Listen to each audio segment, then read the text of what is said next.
The air in Charlotte's office always smells like chilled espresso and the specific metallic scent of impending doom. I stood in front of her desk, my hands sweating against the strap of my bag, waiting for the execution. The manuscript was 3 months late. The contract was technically void, but Charlotte didn't reach for the termination papers. She reached for a sticky note.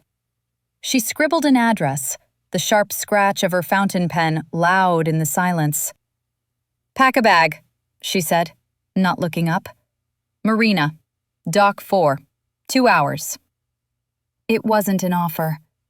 It was a relocation of assets. My creative process is a disaster of half-filled coffee cups and panic attacks at 3 a.m. Charlotte operates with the terrifying efficiency of a diamond cutter. Standing on the sidewalk outside the publishing house, the sticky note burning a hole in my hand, I realized I had just been conscripted. I didn't go home to organize my life. I went home to throw 3 days of clothes into a duffel bag that had seen better decades. The drive to the marina felt like a funeral procession for my autonomy. The ocean air hit me the moment I stepped out of the cab. Salt, brine, and money. This wasn't the part of the docks where fishermen mended nets. This was where tax brackets went to hibernate. I walked past rows of gleaming fiberglass, feeling distinctively underdressed in my denim jacket and boots. Then I saw it. The Vesper. It didn't look like a boat. It looked like a predator resting on the surface of the water, all sleek lines and tinted glass. And there was Charlotte. Seeing her outside the fluorescent purgatory of the office should have humanized her. It didn't. She stood on the upper deck, leaning against the railing with a glass of something clear and likely very expensive in her hand. The corporate armor of her charcoal suits was gone, replaced by white linen trousers and a silk shirt unbuttoned just enough to suggest that she had a pulse. She wore oversized sunglasses that hid her eyes, making her expression impossible to read, but I felt the weight of her attention like a physical touch. It was a heavy, assessing gaze, the same way she looked at a manuscript before ripping it to shreds. She looked down at me, at my scuffed bag, at my hesitation. "You look like a stray cat debating whether to come in from the rain," she called down. Her voice wasn't loud, but it cut through the ambient noise of seagulls and slapping water with ease. "I'm contemplating the kidnapping charges," I shot back, walking up the gangway. The structure wobbled slightly under my feet, throwing me off balance. I gripped the rail, my knuckles white. "Kidnapping implies you have somewhere else to be," she said, watching my clumsy ascent. "Considering you haven't turned in a chapter in 6 weeks, I assume your calendar is wide open." I reached the deck, breathless, not from the climb, but from the proximity. Up close, the scent of her was overwhelming. Sandalwood and sea salt, clean and sharp. She didn't move to help me with my bag. She just took a sip of her drink, a single drop of condensation running down the glass and over her fingers. "Rules of engagement," she said, turning to face the horizon. "No Wi-Fi. No cell service once we leave the harbor. No distractions. You are here to bleed onto the page, and I am here to make sure you don't bandage the wound too early." "And if I refuse?" Charlotte lowered her sunglasses. Her eyes were dark, amused, and entirely unyielding. "Then you can swim back. But I've read your drafts. You don't have the stamina." She extended a hand. For a second, I thought she was offering a truce. Then I realized her palm was open, waiting. "Phone." I hesitated. My thumb hovered over the screen, my last tether to the world where I was a failing writer and she was just a terrifying editor. I placed the device in her hand. Her fingers brushed mine, cool, dry, deliberate. The contact sent a jolt straight up my arm, a warning signal I ignored. She dropped the phone into her pocket without looking at it. "Welcome aboard," she murmured, the corner of her mouth twitching upward. It wasn't a smile. It was a challenge. The deck vibrated beneath my boots as the engines roared to life, a low, guttural thrum that resonated in my chest. The gap between the yacht and the dock widened, dark water churning in the space between my old life and whatever this was. I watched the shoreline retreat, the safety of land slipping away, leaving me trapped in a floating cage of luxury with the one woman who knew exactly how to take me apart. "Follow me," Charlotte commanded, disappearing down the companionway stairs without checking to see if I was obeying. I followed, dragging my duffel bag, which suddenly felt very cheap against the plush, cream-colored carpet of the lower deck. The interior of the Vesper was cooler than the deck, the air conditioned to a crisp, museum-quality stillness. It smelled of lemon oil and old money. "The galley is fully stocked," she said, gesturing vaguely to a kitchen that was nicer than my entire apartment. "I expect you to feed yourself. I'm not your mother, and I'm certainly not your maid." She moved deeper into the hallway, her heels silent on the carpet. She pointed to a door on the left. "Guest cabin 1, currently undergoing a complete electrical overhaul. Unless you enjoy the smell of burning insulation and the risk of electrocution, don't open it." She pointed to the door on the right. "Guest cabin 2, plumbing failure. We're waiting on a part from Italy. It won't arrive before we dock." I stopped walking. The hallway felt suddenly very narrow. "Charlotte," I started, my grip on the bag tightening. "If the guest cabins are out of commission, where exactly am I sleeping?" She turned, her expression the picture of innocent confusion, though I saw the glint of calculation behind those dark sunglasses she finally removed.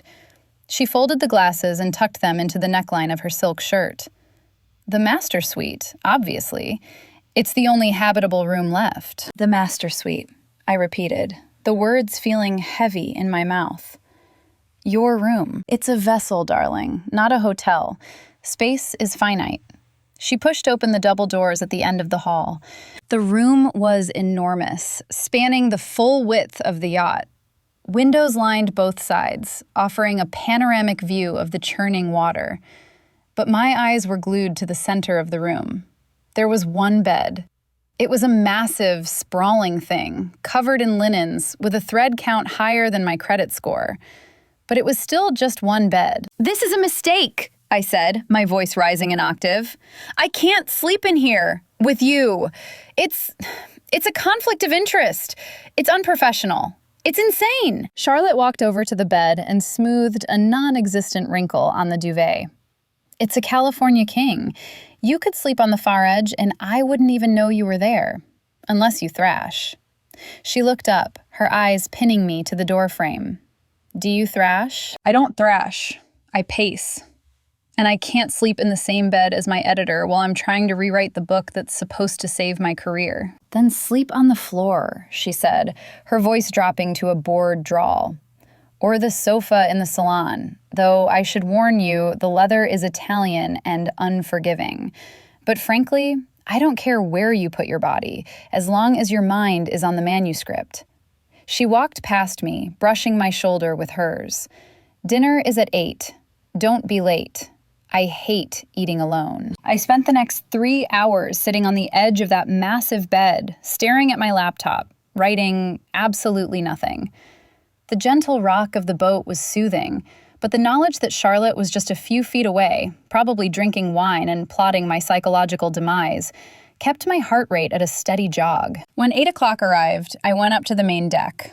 Charlotte had set a small table at the stern. The sun was setting, bleeding purple and bruised orange across the sky. She had changed into a navy silk robe that looked deceptively simple, but probably cost more than my car. "Sit," she said, pouring a glass of dark red wine. Dinner was seared scallops and a silence so thick I could have chewed it.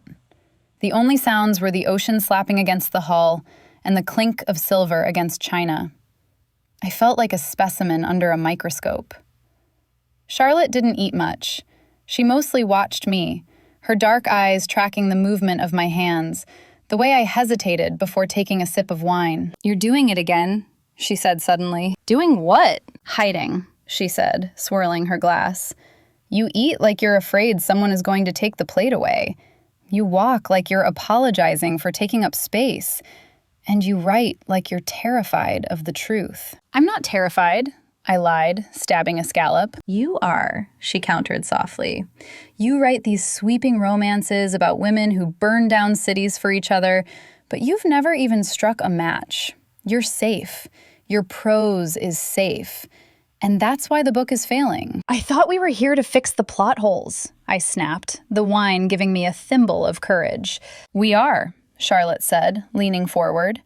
The candlelight caught the sharp angle of her jaw. But the plot hole isn't in the story, it's in you. You can't write about desire if you treat it like a contagion. She took a sip of wine, her eyes never leaving mine. I'm going to fix you, you know.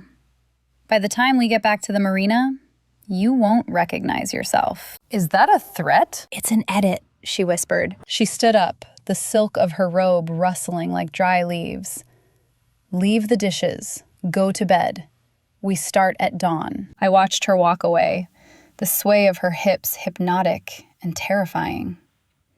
The air pressure outside seemed to drop suddenly, the heavy humidity of the ocean pressing in against my skin. The horizon had disappeared into a wall of dark gray. A storm was coming, and I was trapped in the eye of it with a woman who wanted to tear me apart to see how I worked. The second night, I expected the isolation to breed a certain casualness. We were miles from civilization, floating in a void of dark water. Surely the corporate dress code didn't apply here. I was wrong. At 6 p.m., a heavy cardstock note was slid under the door of the master suite. It was embossed with her monogram. Dinner on the upper deck. Formal attire required. 7:30. I stared at the note, then at my open duffel bag. My definition of formal was a navy shift dress I wore to weddings and funerals alike. It was safe, shapeless, and made of a polyester blend that didn't wrinkle. I put it on, brushed my hair into a severe bun, and told myself I looked professional. I looked like a librarian attending a budget meeting for a library that had already burned down. When I stepped into the hallway, Charlotte was waiting. She wasn't looking at her phone. She didn't have one. She was just waiting, leaning against the wall with her arms crossed, wearing a tuxedo. Not a women's cut, but a sharp, severe black tuxedo with a silk lapel that caught the low light of the sconces. Her shirt was crisp white, unbuttoned at the top, exposing the hollow of her throat. She looked devastating. She looked like she owned the ocean and was currently renting it out to the moon. She looked me up and down. The silence stretched for 10 seconds. Absolutely not, she said. It's a dress, I defended, smoothing the synthetic fabric over my hips. It's formal. It's a tragedy, she corrected, pushing off the wall. You look like you're about to apologize for existing. Follow me. She didn't wait for an argument. She turned and walked back into the master suite, past the bed I was terrified to sleep in, and threw open the double doors of the walk-in closet. I had avoided this room. It felt too personal, a sanctum of silk and leather that I had no right to enter. Now, I was being marched inside. The closet was larger than my kitchen back in the city. It smelled of cedar, lavender, and the faint, lingering scent of her skin. Rows of garments hung in color-coordinated silence, cashmere sweaters, linen trousers, and a section of evening wear that shimmered under the recessed lighting. It was a museum of tactile luxury. Strip, she said, walking toward the silk section. My breath hitched. Excuse me? The dress, she said, not turning around. Her fingers danced over the hangers, the sound of metal sliding on metal filling the small space. Take it off. You can't wear that on my deck. It insults the view. Charlotte, I'm not asking you to be naked. I'm asking you to be better. She pulled a hanger from the rack. Here, she turned, holding a slip of fabric that looked like liquid silver. It was backless, sleeveless, and terrifyingly sheer. Vintage silk. It requires a certain posture to wear. Put it on. I stood there, paralyzed. The air in the closet was climate-controlled, cool and dry, but I felt a flush rising up my neck. Charlotte sighed, a sound of professional impatience, and stepped closer. She took the navy polyester from my shoulders and effectively peeled me out of it. I was left standing in my underwear, arms crossed over my chest, feeling exposed in a way that had nothing to do with nudity and everything to do with the way she was looking at me. She wasn't looking at my body. She was looking at my discomfort. She was studying it. "Arms up," she commanded. I obeyed.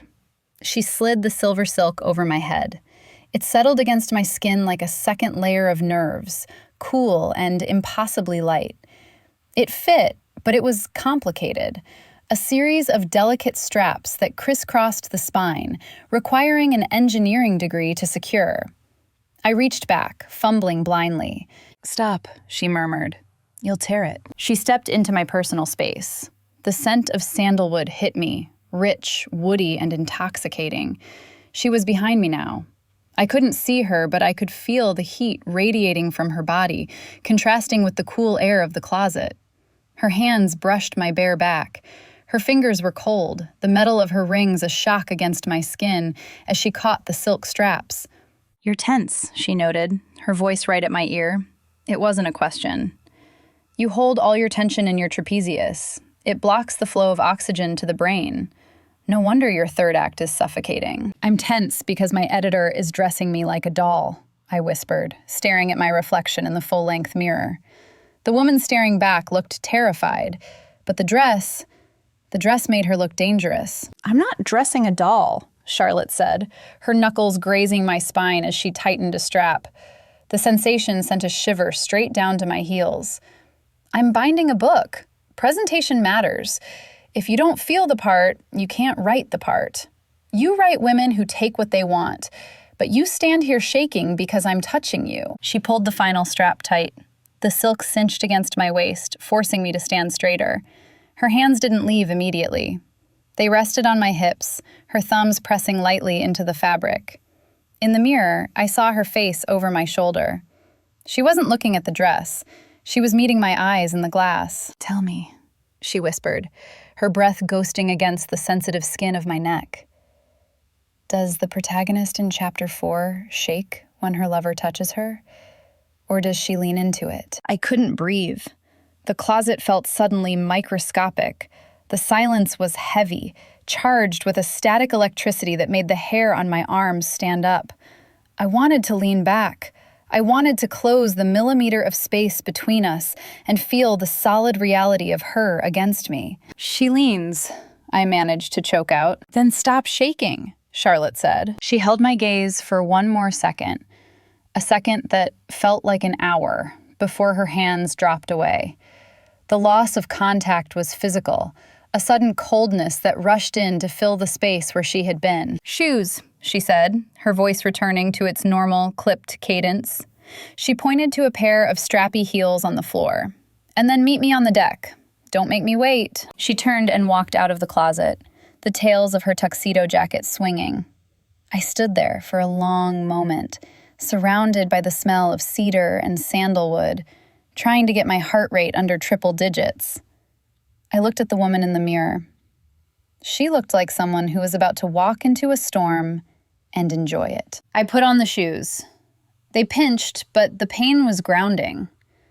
I took a deep breath, smoothing the silver silk that felt like a secret against my skin, and walked out of the sanctuary of the closet, stepping from the heated, intimate quiet into the cool, exposed corridor that led to the deck. The game had changed. I wasn't just a writer anymore.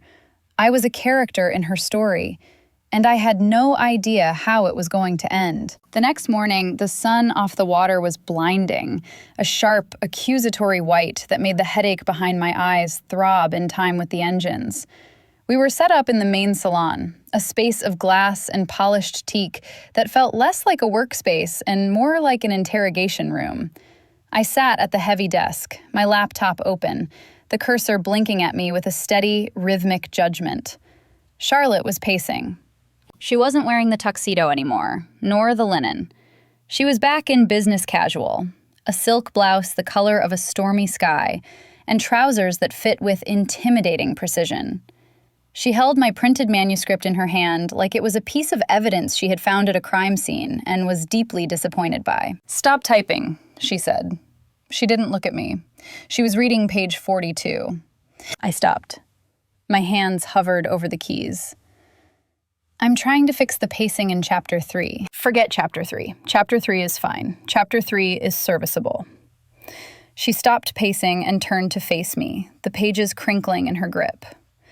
It's Chapter 4 that's the problem.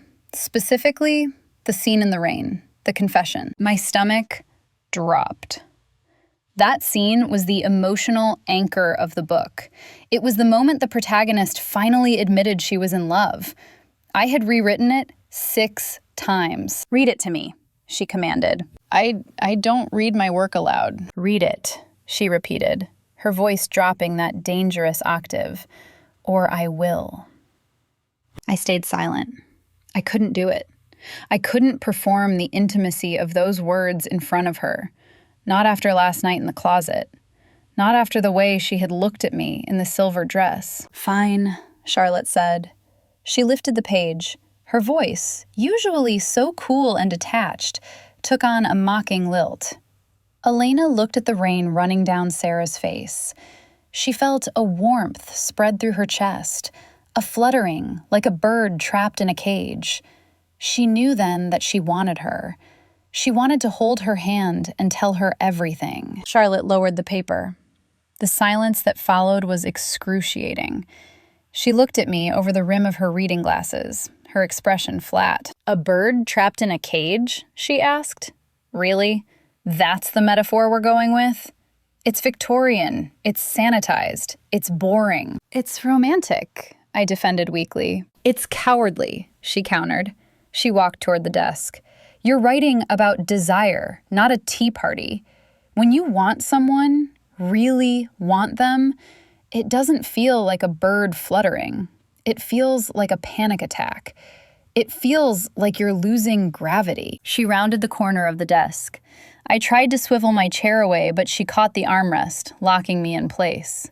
She leaned in, placing one hand on the desk surface and the other on the back of my chair, effectively caging me.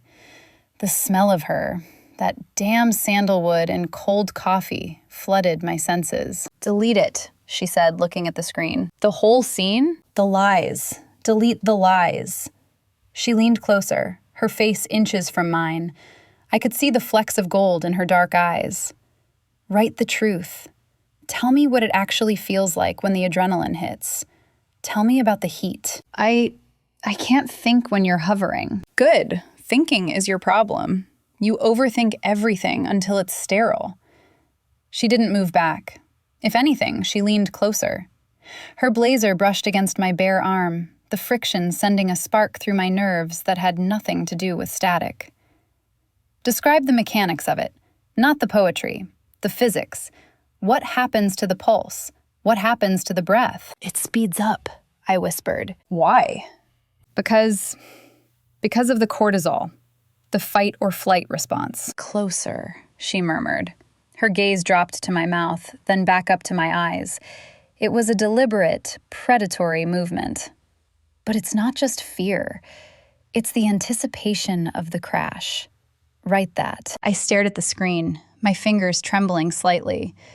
I typed a sentence, deleted it, typed another. The air between them was thick enough to choke on. Cliché, Charlotte whispered right in my ear. Her breath was warm, a shocking contrast to the air-conditioned chill of the room. Try again. I don't know what you want from me, I snapped, frustration and arousal mixing into a volatile cocktail in my chest. I'm writing fiction, Charlotte. I'm making it up. That's the problem, she said, and her voice lost its mockery. It became deadly serious. You're guessing. You're writing a map for a country you've never visited. She pulled back slightly, just enough to look me in the eye with a devastating clarity. Have you ever actually felt it? The heat you're trying to describe in Chapter 4?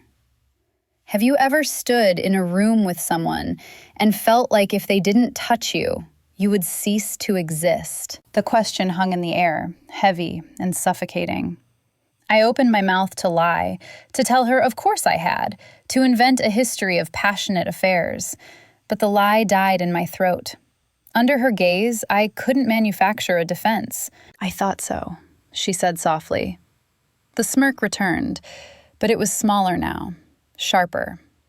You're a tourist. That's why the scene fails. You're writing from observation, not sensation. She stood up straight, releasing the cage of her arms. The sudden space felt cold. Fix it. Don't tell me she wants her. Make me feel it. Make me uncomfortable. She walked away toward the bar to refill her water glass. I sat there, my heart hammering against my ribs. Not like a bird, but like a fist. I looked at the screen, at the blinking cursor. I started to type. I didn't write about birds. I wrote about the way the air gets thin before a lightning strike. I wrote about the terror of being seen. I was deep in the flow, the words finally bleeding out the way she wanted, when the light in the cabin shifted. The harsh white sun vanished, replaced instantly by a bruised greenish gloom.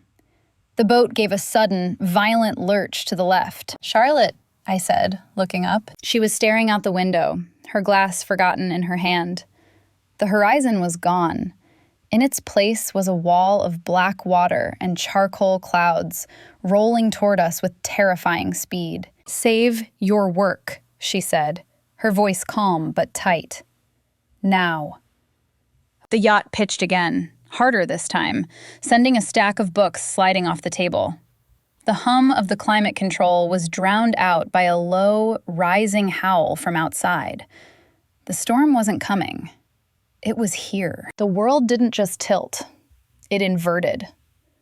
1 second, I was staring at the cursor blinking on my screen, and the next, the laptop was sliding violently across the polished teak, crashing into the far wall with the sickening crunch of expensive electronics dying. I didn't have time to mourn the hardware, because gravity decided to become a suggestion rather than a law. The floor dropped out from under us as the Vesper plunged into the trough of a wave that must have been the size of a tenement building. I grabbed the edge of the bolted-down desk, my knuckles turning white. The sound was the worst part. It wasn't just the wind, which was screaming like a wounded animal. It was the boat itself. The fiberglass groaned, a deep, resonant complaint that vibrated through the soles of my feet. The ocean wasn't just outside anymore. It felt like it was trying to get in, hammering against the reinforced glass of the salon with a violence that made the panes shudder in their frames. "Get away from the windows!" Charlotte's voice cut through the noise, sharp and commanding. She wasn't the editor anymore. She wasn't the woman in the tuxedo or the critic tearing apart my prose. She was pure kinetic energy. She crossed the tilting floor with a balance that defied physics, grabbing my arm and hauling me out of the chair just as a second wave slammed into the hull. The impact threw us both sideways. We crashed into the heavy leather sofa, my shoulder taking the brunt of the hit. Charlotte didn't let go. Her grip on my bicep was tight enough to bruise, her fingers digging into the muscle. We were tangled together in a heap of limbs and silk, bracing against the back of the couch as the yacht rolled heavily to starboard. "Are you hurt?" she demanded, her face inches from mine. I shook my head, too breathless to speak. I looked at her, expecting to see the same cool, detached amusement she wore like armor. It was gone. Her pupils were blown wide, swallowing the iris, and her skin was pale. She wasn't looking at the storm. She was scanning my face, checking for blood, for shock. For the first time since I'd met her, Charlotte looked genuinely afraid. Not for the boat. She probably had it insured for millions. But for me. The realization hit me harder than the wave. Then the lights died. It wasn't a flicker. It was an instant, total erasure of the visual world. The generator must have tripped or drowned. The hum of the air conditioning, the buzz of the fridge, the ambient electronic noise of modern luxury. It all vanished, leaving only the roar of the ocean and the sound of our own ragged breathing. The darkness changed everything. It stripped away the visual hierarchy of the room. I couldn't see her expensive blouse or the commanding set of her jaw. I could only feel her.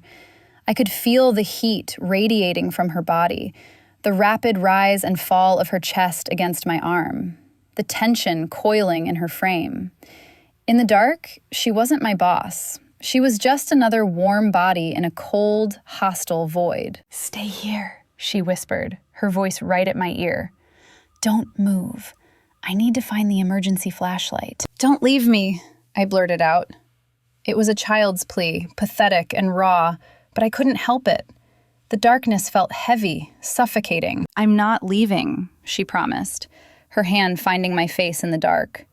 Her palm was cool, her thumb brushing over my cheekbone with a tenderness that felt shocking amidst the violence of the storm. "I'm right here. I'm just reaching into the side table." I leaned into her touch, closing my eyes against the dark. The boat pitched again, a violent seesaw motion that made my stomach lurch. I buried my face in her shoulder, inhaling the scent of sandalwood and fear. She froze for a second. Then her arm came around me, pulling me tighter against her. We held on to each other as the world outside tried to tear us apart. Then, above the roar of the wind, a new sound tore through the cabin. A metallic screech, followed by a heavy, rhythmic thudding from the deck above. It sounded like something heavy had broken loose and was battering the fiberglass. A repetitive, mechanical assault that echoed through the ceiling. "What is that?" I hissed, pulling back. "The tender," Charlotte said, her voice tight. "Or the rigging. Something's loose." "It's going to smash the glass," I said, panic rising in my throat. The thudding was getting louder, closer to the skylight. "Stay put," Charlotte ordered, pushing herself up. "I'm going to check the panel."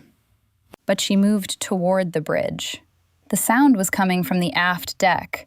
In my adrenaline-addled brain, a logic formed.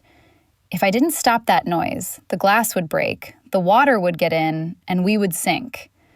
It was a stupid, heroic, fictional logic. I didn't listen to her. I stood up, using the wall for balance, and moved toward the sliding glass doors. I had to see what was happening. I had to fix it. I unlocked the latch. It clicked. A small mechanical sound that was the last civilized thing I heard for the next 10 minutes. I knew, intellectually, that opening a door on a ship in a storm was a bad idea. But I was operating on the logic of a protagonist who believes the plot armor will hold. I thought I could just step out, secure the loose line, and step back in, the hero of the hour. I was wrong. The moment the glass slid back, the atmosphere inside the cabin depressurized. The wind didn't just blow, it punched. It was a physical assault, a solid wall of air moving at 60 miles an hour that slammed into my chest and knocked the breath out of me. The rain wasn't falling down. It was firing sideways, stinging my skin like buckshot. I gasped, inhaling water, and instantly realized I had made a catastrophic error. But momentum is a cruel editor. It doesn't let you delete the paragraph and start over. I was already moving. I stepped out onto the aft deck. The teak, which usually felt so solid and expensive underfoot, had transformed into a sheet of black ice. The Vesper pitched violently into a trough, the bow rising and the stern dropping. Gravity shifted 45 degrees. My boots lost traction instantly. I didn't walk. I slid. My legs went out from under me, and I was suddenly a projectile, sliding across the wet wood toward the railing. Beyond that railing was nothing but the churning, angry black of the Atlantic. I scrambled, my fingernails clawing uselessly at the wet teak, finding no purchase. I reached for a cleat, missed. I reached for the deck chair that had come loose, the source of the banging, but it skittered away, tumbling over the side and disappearing into the foam. I was going to follow it. I knew it with a clarity that was cold and absolute. I saw the white railing rushing toward me, too low to stop my momentum if I hit it at this angle. I was going to go over. "No," I whispered, the word lost to the wind. Then, something clamped onto my wrist. It wasn't a hand. It was a vice. It was a band of iron closing around my arm with enough force to grind bone. I looked up, blinded by the rain and hair plastered across my eyes. Charlotte. She wasn't wearing the tuxedo or the silk.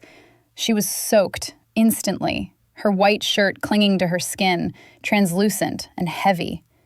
She had braced herself against the doorframe, one hand locked onto the handle, the other locked onto me. She wasn't looking at me with amusement or disdain. Her face was a mask of sheer, unadulterated effort, her teeth bared in a grimace of exertion. "Grab!" she screamed, her voice raw, tearing through the roar of the wind. "Grab my arm!" I reached up with my free hand, locking my fingers around her forearm. Her skin was wet and freezing, but the muscle underneath was rigid, trembling with the strain of holding my entire weight against the pitch of the boat. She pulled. It wasn't a graceful movement. It was a violent, desperate heave. She dragged me back across the slick deck, inches at a time, fighting the gravity that wanted to throw us both into the sea. I scrambled, my boots finally finding a grip on the door track. I pushed, she pulled, and we tumbled backward into the salon in a tangle of wet limbs and panic. Charlotte didn't stop. She kicked the door shut, throwing her shoulder against the glass to fight the wind pressure. With a final, agonizing grunt, she slammed it home and threw the lock. The silence that followed was deafening.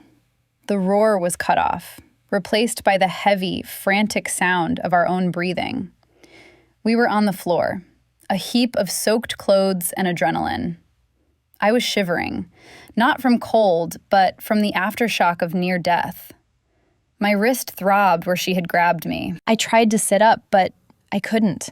Charlotte was on top of me, not in a romantic way, in a restraining way. She was kneeling over my hips, her hands gripping the lapels of my soaked denim jacket, pinning me to the floor. Water dripped from her hair onto my face, mixing with the salt spray. "You," she choked out. She was shaking. The woman who could dismantle a career with a single sentence was vibrating with tremors she couldn't control.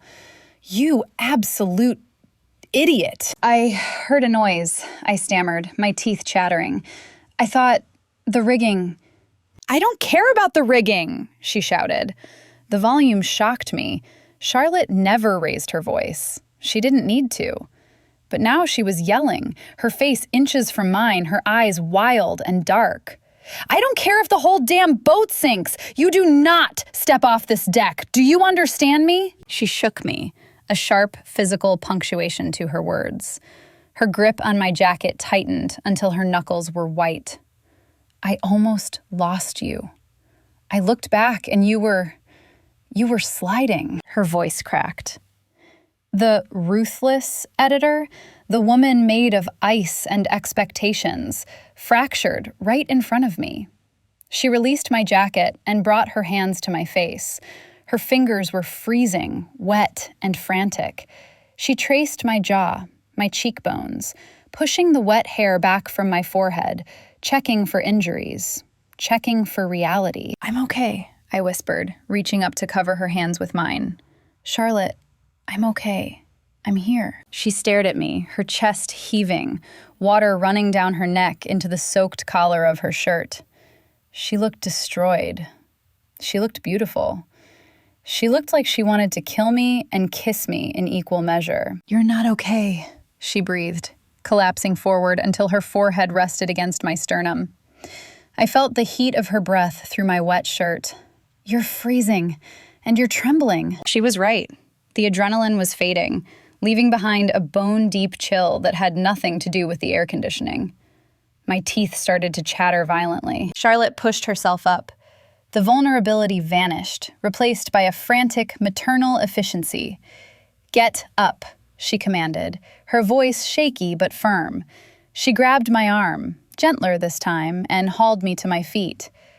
"We need to get you dry, now, before you go into hypothermia." She didn't let go of me. She kept her arm around my waist, taking my weight as the boat rolled again. She marched us toward the hallway, toward the master suite. The edit was over. The game was over. We were just two wet, terrified people trying to find warmth in the dark. The master suite was a cavern of shadows. The storm outside had turned the windows into weeping black mirrors, reflecting nothing but the occasional flash of lightning that illuminated the room in stark strobe light bursts. We stumbled in, leaving a trail of seawater on the plush carpet. The air here was still, insulated from the howling wind, but the temperature felt like it had dropped 20 degrees. Or maybe that was just my body going into shock. "Clothes," Charlotte ordered. Her voice was a ragged whisper in the dark. "Off. Now." It wasn't a seduction. It was triage. My fingers were useless, numb blocks of ice that fumbled clumsily with the buttons of my denim jacket. I couldn't get the wet fabric to yield. I was shaking so hard my teeth clicked together, a humiliating staccato sound in the quiet room. "Stop," Charlotte hissed. She batted my hands away. "You're useless. Let me." She stepped into me. In the dark, her hands were guided by touch alone. She found the buttons, undoing them with a frantic efficiency. She peeled the heavy, soaked denim from my shoulders, the friction of the wet material against my skin burning like cold fire. I stood there, shivering violently, as she stripped me of the sodden layers, the jacket, the boots, the socks that felt like lead weights. She was quick, clinical, treating me like a hypothermia victim rather than a lover. But the intimacy of it was shattering. She stripped off her own shirt, the wet silk landing with a heavy splat on the floor. I heard the zipper of her trousers, the rustle of fabric. Then we were just two shivering forms in the dark, stripped down to the barest essentials. "Bed," she commanded. She grabbed my hand, her grip still iron hard, and pulled me toward the massive California king. We scrambled under the duvet. The linens were crisp and cold, shocking against my skin. But Charlotte didn't let me retreat to the edge. She pulled me into the center of the mattress, creating a cocoon of body heat. She wrapped herself around me, her limbs tangling with mine, forcing her warmth into my freezing frame. It was overwhelming. The sheer physical reality of her pressed against me, the curve of her hip, the solid line of her shoulder, the damp tendrils of her hair sticking to my cheek. She was burning hot, a furnace against my chill. I buried my face in the crook of her neck, inhaling the scent of rain and her skin, which smelled of fear and expensive soap. "You're still shaking," she murmured, her hand running up and down my spine, creating friction, creating heat. "I'm okay," I lied, my voice muffled against her skin. "You're a liar," she countered, but there was no bite in it. Her hand moved from my back to my face, her fingers tracing the line of my jaw, checking for bruises, checking for breaks. "You scared the hell out of me." "I thought you were fearless," I whispered. "I am," she said, her thumb brushing over my lips. "About everything. Except this." The silence stretched, heavy and thick, filled only by the muffled roar of the storm and the sound of our synchronized breathing. The barrier was gone. The editor was gone. There was only Charlotte, holding me like I was something precious she had almost dropped. "Why are we here, Charlotte?" I asked. The question felt dangerous in the dark, but the adrenaline had stripped away my filter. The deadline, the manuscript, none of that matters right now. Why did you really make me come? She went still. Her hand paused on my cheek. For a long moment, I thought she wouldn't answer, that she would retreat behind the walls of her authority. But then, she let out a breath, a long, shuddering exhale that ghosted across my face. "Because I was losing my mind," she admitted. Her voice was low, stripped of all its usual polish. "In the office, watching you from across the room, reading your emails, seeing you hide behind your laptop, it was becoming untenable." "Untenable?" "Suffocating," she corrected. She shifted, pulling back just enough to look at me in the gloom. I couldn't see her eyes, but I could feel the weight of her gaze. I needed to know if the tension was just in my head. I needed to know if I dragged you out to the middle of the ocean, stripped away the Wi-Fi and the excuses and the polite society, if you would finally look at me. "I look at you," I breathed. "I never stop looking at you." "Not like this," she whispered. "Not like you have a choice." She moved closer, her forehead resting against my mine. I told myself it was for the book. that I was pushing you to be a better writer. But that was a lie. I was pushing you because I wanted to see if you would push back. I wanted to see if you could handle the storm. And you walked out onto a wet deck in a gale. She let out a dry, broken laugh. You have zero survival instincts, but God, you have heart. Then came the words that rewired my entire understanding of her. I'm ruthless because I have to be, she said, her voice trembling slightly. Because if I let my guard down for a second, if I let myself want things, I devour them. And I didn't want to destroy you. I wanted to keep you. But I was terrified that if I brought you close, I wouldn't be able to let you go. My heart hammered against my ribs, loud enough for her to feel. You don't have to let me go. I know, she said. Not anymore. She pulled me tighter, her leg hooking over mine, pinning me to the mattress, pinning me to her. There was no more space between us. The ruthless editor was just a woman trembling in the dark, holding on to me as if I were the anchor and she was the one drifting. Sleep, she whispered into my hair. The storm will break by morning. I closed my eyes, surrounded by her heat, her scent, and the terrifying, beautiful truth of her confession. The yacht rocked gently now, lulling us into the dark. I didn't dream of plot holes or deadlines. I drifted into sleep with her name on my lips, safe in the eye of the hurricane. Waking up felt less like rising from sleep and more like resurfacing from the bottom of a very deep, very warm ocean. The storm had passed. I knew this before I even opened my eyes because the violent pitching of the deck had been replaced by a gentle, rhythmic lull. The silence in the room was absolute, a heavy, golden quiet that felt thick enough to touch. I reached out blindly across the expanse of the California King, my hand seeking the heat source that had anchored me through the night. I found only cool, crisp linen. My eyes snapped open. The space beside me was empty. The pillow still held the indentation of her head, and the sheets were a tangled history of how desperately we had clung to each other. But Charlotte was gone.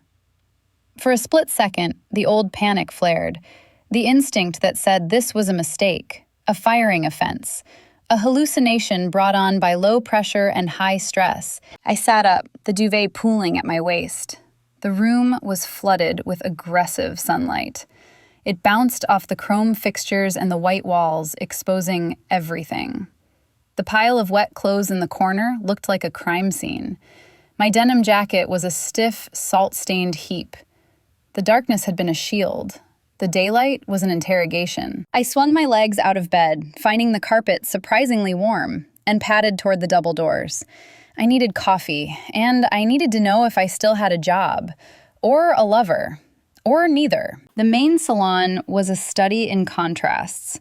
The chaos of the storm was still visible, books scattered on the floor, the overturned chair I had failed to secure, but the atmosphere was serene. And there she was. Charlotte stood in the galley kitchen, her back to me. She was focused on the espresso machine with the same intensity she applied to contract negotiations. But the image was wrong. The ruthless editor was gone. Her hair, usually a severe architectural marvel, was loose, falling in soft waves down her back. And she wasn't wearing silk. She wasn't wearing a suit. She was wearing my shirt. It was a faded, oversized gray t-shirt I had packed for sleeping, the kind with a stretched-out collar and a fraying hem. On me, it was comfort wear. On her, it was a flag planted on conquered territory. It hung to her mid-thigh, leaving her long, pale legs bare. It was the most domestic, possessive thing I had ever seen. She hadn't just borrowed clothes. She had repurposed my identity to cover her own nakedness. You're staring, she said, not turning around. The machine hissed, steam rising into the sunlit air. You're wearing my shirt, I croaked. My voice was rough with sleep. Charlotte turned, holding 2 mugs. She leaned back against the marble counter, crossing her ankles. The shirt rode up slightly. She took a sip, her eyes over the rim dark and unreadable, but soft around the edges. My blouse was ruined, she said simply. Saltwater stains are impossible to remove.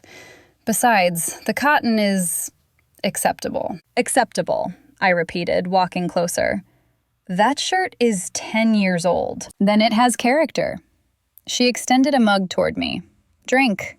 You look like you're still buffering. I took the coffee. Our fingers brushed, a deliberate, lingering contact that sent a fresh wave of heat through my chest.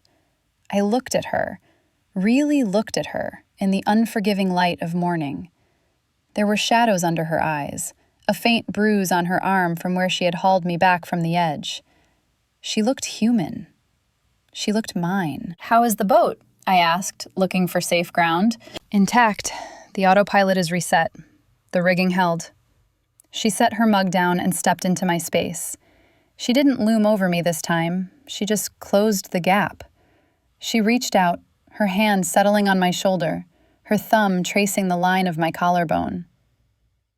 "How are you?" I struggled for the word. Terrified? Elated? Confused? "I'm okay." "Good," she murmured. She didn't bark orders. She didn't ask about the manuscript. She just stood there, in my old t-shirt, letting the silence stretch between us without trying to fill it with critique. The power dynamic hadn't just shifted. It had evaporated. Standing in the wreckage of the salon, with the sun bleaching out the shadows, I realized the editor who lived in the high-rise office didn't exist here. That woman was a construct. This woman, warm, tired, and drinking my coffee, was the truth. I looked past her, at the laptop still lying dead against the wall. "The book," I started. "I didn't finish the edit." "The book is fine," Charlotte said, dismissing her life's work with a wave of her hand. "The structure is there. The heart is there. You just needed to stop being afraid of the blood." She looked at me, her gaze dropping to my mouth. "I think you're done being afraid." "Yeah," I whispered. "I think I am." The manuscript was finished. Not on paper. The file was probably corrupted, and the laptop was definitely broken. But the story was done. The fictional tension I had been trying to manufacture was nothing compared to the reality of standing in this kitchen. Suddenly, the floor vibrated beneath our bare feet. A deep, guttural rumble echoed through the hall as the main engines engaged. The Vesper began a slow, wide turn, the horizon shifting in the windows from the open, endless ocean to the distant, hazy line of the coast. "We're heading back," Charlotte said, her hand sliding from my shoulder to cup the back of my neck. Her grip was firm, grounding. "Back to reality," I said, a knot of dread forming in my stomach. Back to offices and titles and the rules of engagement. "No," Charlotte corrected, pulling me down for a soft, lingering kiss that tasted of espresso and promises. "We're taking the reality with us. The rest is just logistics." The return to the marina felt like a re-entry into a hostile atmosphere. As soon as the Vesper touched the dock, the real world invaded with the subtlety of a car crash. My phone, returned to me with a heavy significance, buzzed instantly. 20 emails, 3 voicemails from my agent, and a deadline reminder that felt laughable now. Charlotte put her sunglasses back on. The armor was back in place. The borrowed t-shirt replaced by a sharp blazer she pulled from a reserve closet.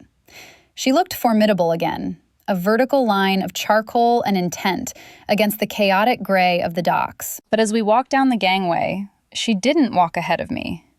She matched my pace, her shoulder brushing mine, a silent tether keeping us aligned. The drive back to the city was a blur of concrete and silence. Charlotte drove the way she did everything else, fast, precise, and without hesitation. But inside the climate-controlled quiet of her sedan, the air wasn't cold, it was charged. We pulled up to the curb of my apartment building, a crumbling brick walk-up that looked impossibly small and fragile compared to the fortress of the yacht. "The manuscript," she said, breaking the silence. She reached into her bag and pulled out a single sheet of paper.